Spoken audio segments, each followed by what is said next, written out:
Depois da notícia bombástica de ontem em relação ao que aconteceu com o Maduro e as ameaças para México, para Colômbia, ou mesmo para Groenlândia, você tem um mercado extremamente animado nesse exato momento que eu estou gravando esse capítulo. Mas o que eu quero falar no capítulo de hoje além de toda a trama em relação ao petróleo, ou mesmo o domínio sobre da China, né, nos países sul-americanos, você também tem toda uma história contada agora pela prata e, quem sabe mesmo, pelo Bitcoin. Então, como é que funciona tudo isso? É o que eu quero descrever aqui no capítulo de hoje.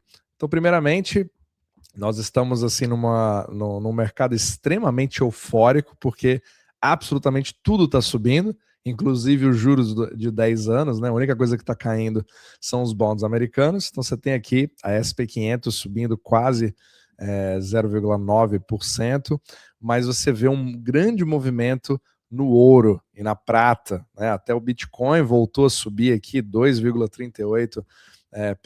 Então você está com o mercado extremamente bullish, né, no momento que eu estou gravando. Pode ser que amanhã já esteja um pouco diferente, mas faz parte do jogo, né? Em 2026 a gente pode esperar absolutamente tudo, mas ele traz assim uma pegada assim de boas ou más notícias, independente do que for acontecer. Pode ser uma ameaça de terceira guerra mundial, tudo é absolutamente bullish. Mas claro que a liquidez ela funciona sempre um pouco diferente em relação aos mercados, e a gente precisa ver aqui os próximos capítulos. Mas o que eu quero falar no capítulo de hoje é sobre um grande movimento que tem exatamente o tema que eu já falei ontem, que é o tema de statecraft, ou seja, você tem determinados movimentos nacionalistas baseados ali em proteção nacional, os segmentos importantes, metais preciosos que não somente são preciosos, mas viram componentes estratégicos dentro do plano de defesa nacional. E você teve ali dois movimentos interessantes paralelos à Venezuela, que pode ser que não tenha passado ali, que tenha passado despercebido, pelo menos no radar. O primeiro deles é em relação à prata. Então você tem aqui um movimento importante, foi bastante compartilhado ontem, onde os Estados Unidos, pela primeira vez desde os anos 70, fizeram agora um início, né? Foi dado o início de um investimento maciço aqui para poder fazer o processamento de prata, né, principalmente ali vindo dos países da América Latina, né? Que traz ali talvez uma das perguntas: peraí, será que tudo isso foi em conjunto? Porque a Venezuela tem uma reserva também importante de prata? Na verdade, quando você vê as informações oficiais, você não tem assim uma conclusão muito boa ou atualizada, né? Porque o último número que eu consegui encontrar foi de 2020, onde você tinha aqui 480 toneladas de prata. É interessante, mas não é assim, é uma reserva como a do petróleo, por exemplo, né, que é a maior do mundo, mas esse movimento aqui chama muito mais atenção. Então, o que a gente já percebe aqui? Esse movimento, que foi um investimento que vai ser feito pela Korea Zinc, de 7,4 bilhões de dólares de investimento para construir no Tennessee um projeto que está sendo financiado pela JP Morgan e fez parte ali dos grandes boatos em relação a toda a questão da prata, né, que eu falei em capítulos anteriores, que chegou a bater $80 por onça, e até na China chegou a passar dos 90, né? Você vê esse contraste em relação aos preços, e agora você vê os Estados Unidos correndo atrás para garantir o processamento, a produção, a não exportação, né, a proteção contra as exportações, como a China está fazendo nesse exato momento. Então você vê ali o protecionismo, porque a prata é literalmente parte dos componentes chave para a inteligência artificial, para todos os data centers que estão sendo construídos nesse exato momento.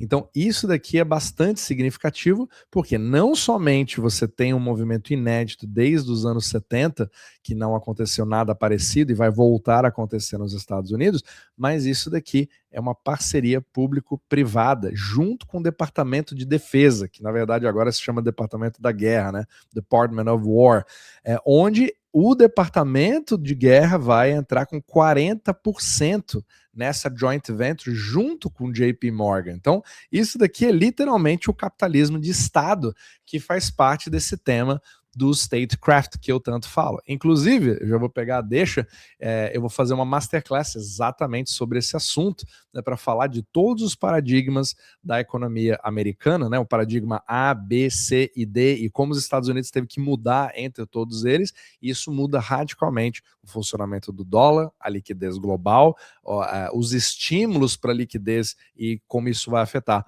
todos os seus investimentos. Então, nós vamos fazer essa masterclass na quinta-feira, dia 8 de janeiro, às 20 horas, horário de Brasília, e você pode se inscrever gratuitamente no link da descrição abaixo. A gente vai bater papo sobre o assunto, né, uma coisa um pouco mais intimista. E claro, né, se você gostar de seguir esse tipo de conteúdo, eu tenho aqui o nosso Substack, onde você pode ver aqui. Opa, deixa eu compartilhar novamente aqui a tela, que ele acabou saindo aqui. Então você vai poder ver aqui o nosso Substack com vídeos gratuitos de segundas a sextas-feiras, como esse que você está vendo agora, e também a nossa Universidade Omnimacro, né, onde membros podem ver aqui todos os finais de semana como que o dólar é criado, como que de fato acontece os problemas de desdolarização ou redolarização da economia global, e também usar como referência, né? A gente publica o nosso próprio portfólio Omnimacro e nesse exato momento já está começando de forma bem interessante 2026, que promete bastante volatilidade. Então todos os links aqui na descrição abaixo. Então continuando aqui, você vê que esse tipo de investimento ele tem o grande foco no movimento cada vez maior desse termo, né, statecraft. Então grave esse termo na sua cabeça, que ele vai vir cada vez mais à tona, porque são os movimentos nacionais. Você vê movimentos na China e você vê os movimentos nos Estados Unidos, e que não torna coincidência todas essas questões, né? Por que a Groenlândia? Terras raras, você tem ali a questão geográfica, você tem a influência da China dentro da América do Sul, e aí você tem todas essas ameaças, e isso vai se tornar cada vez mais comum, e isso vai ditar muito mais do que simplesmente ficar olhando os gráficos macroeconômicos. Então esse canal está sendo obrigado a se voltar cada vez mais para a geopolítica, né? Não sou especialista em geopolítica, mas estarei sendo obrigado a me tornar cada vez mais e estudar isso de forma mais profunda, porque a macroeconomia literalmente virou questão de interesse nacional. Quais são os setores? Isso vai justamente trazer o estímulo fiscal, principalmente, né, vindo ali dentro dos Estados Unidos, com empresas e hedge funds que vão fazer os investimentos bilionários. Então, isso é uma tendência cada vez maior que nós vemos nesse exato momento. Então, você tem essa grande questão, né?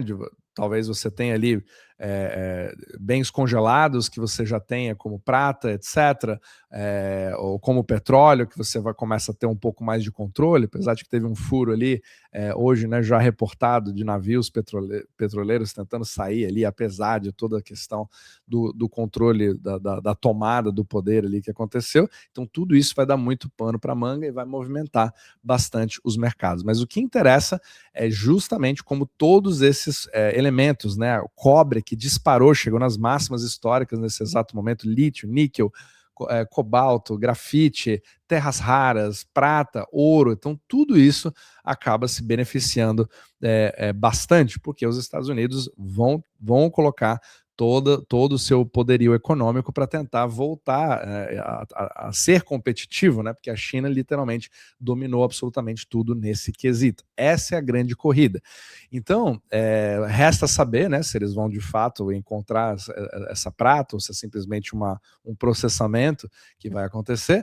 Mas, por outro lado, teve uma outra questão bem interessante, que foi um relatório de inteligência falando, sugerindo que a Venezuela tenha um controle de uma quantidade simplesmente absurda de Bitcoin, tendo uma própria reserva paralela, né, uma shadow reserve de quase 600 mil Bitcoin. E isso é praticamente quase o que o próprio Michael Saylor já tem, né? Então, se você pega a Strategy, né, a antiga MicroStrategy, que hoje até acumulou mais Bitcoin nesse exato momento, acho que ele comprou mais 1.500 hoje, que nunca mais vai voltar para o mercado, né? Se você acompanha ali o Michael Saylor, então 2%, 3%, 4%, daqui a pouco vai chegar a 5% ali de todos os bitcoins, todo o supply de Bitcoin existente, você tendo a Venezuela se isso se confirmar, né, não está confirmado de fato, porque tudo isso foi uma coisa paralela,